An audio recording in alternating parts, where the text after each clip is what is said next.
Hello! In this video I'd like to talk about the process of translation. And as the name implies, in translation we are going to take the information held in a sequence of RNA and turn that into a different language, the language of an amino acid sequence of proteins. This process is occurring on a ribosome. The ribosome is out in the cytoplasm, and our RNA, after it's been processed and exported to the cytoplasm, it will bind to the ribosome to initiate translation. So this ribosome consists of two subunits, a larger one and a smaller one. The smaller one is kind of the docking site for this messenger RNA molecule that has been processed in the nucleus and exported. So this messenger RNA, let me orient you here, has a 5' cap, a 5' untranslated region. Notice it's going to have a start codon where we're going to start translation, and a series of 3 nucleotides. Each of these are called codons. So there are going to be multiple codons in an RNA, and each one of these is going to code for one amino acid. So let me orient you here a little bit. This is our RNA moving 5' to 3', and actually what happens is that the 3' poly A tail interacts with the 5' cap to sort of make a circle here to enhance the translation process. So the ribosome is just kind of going to read this RNA all around the circle until it reaches the stop codon, when at that point it will dissociate. So let's talk a little bit in more detail about this process. The ribosome itself consists of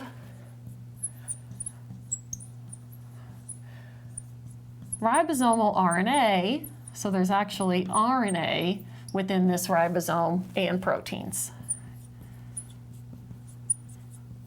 The small subunit is the docking site for the messenger RNA. The larger subunit is where transfer RNA molecules are going to come in, bind to the codons in mRNA, and bring with them amino acids that are going to be connected within the large subunit here by peptide bonds. So let's see how this is done. First of all, this 5' untranslated region is really important to properly position the RNA on the ribosome. So there are other AUGs, theoretically, in this transcript, but we want to start at the very first one. So this 5' UTR helps position the RNA correctly such that the AUG, the very first start codon, is in a position to be translated.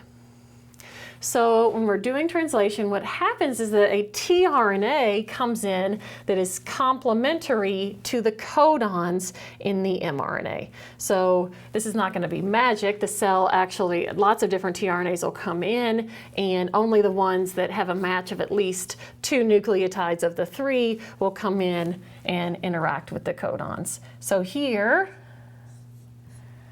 we're going to have a tRNA molecule that's going to come in. I'm just going to kind of draw them as little blobs.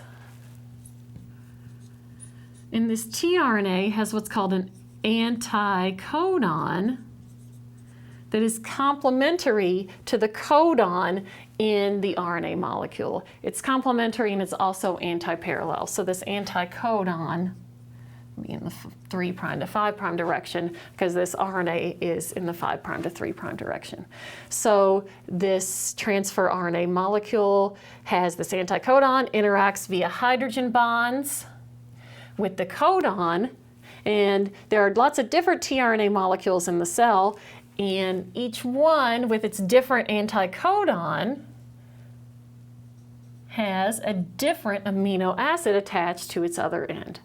Now to know what amino acid is attached, you can use the genetic code. So this is a little small here, but I recommend that you have a genetic code out so that you can help translate this sequence.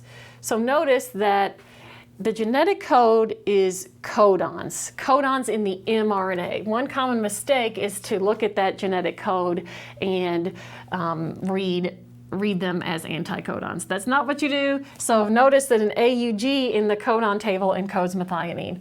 Don't read the tRNAs. when you're looking at the genetic code and translating here. So a tRNA will come in here, a methionine attached with an anticodon that's complementary to the very first start codon, and that's where we're going to start. The very next thing that happens is that another tRNA is going to come in, again complementary to the next codon in the mRNA, GGG, and if you use your genetic code, and remember again to read the mRNA, a CCC codon encodes the amino acid proline. So what will happen next is that another tRNA is going to come in, again complementary to the very next codon here, and read your genetic code, GGG. Well, I have that, whatever amino acid that encodes. So we've got 3 different tRNAs in the ribosome, and what happens on the ribosome is that it catalyzes the formation of a peptide bond between adjacent amino acids. And in our next video, we're going to look at the nature of this peptide bond and the structure of proteins. So this is just going to continue. The ribosome is just going to keep moving. tRNAs will exit when they've dropped off their amino acids. Continue until it reaches a stop codon, at which point a stop codon doesn't actually encode an amino acid. It tells the ribosome to dissociate and fall off. So during this whole process, what is happening is that we're making a string of amino acids, and that sequence of amino acids is obviously going to be different if the RNA sequence is different and if the gene sequence that encodes it is different. And this sequence of proteins is going to, or sequence of amino acids is going to be important for the way that protein is going to fold up and fulfill its function. And that's the topic of our next video.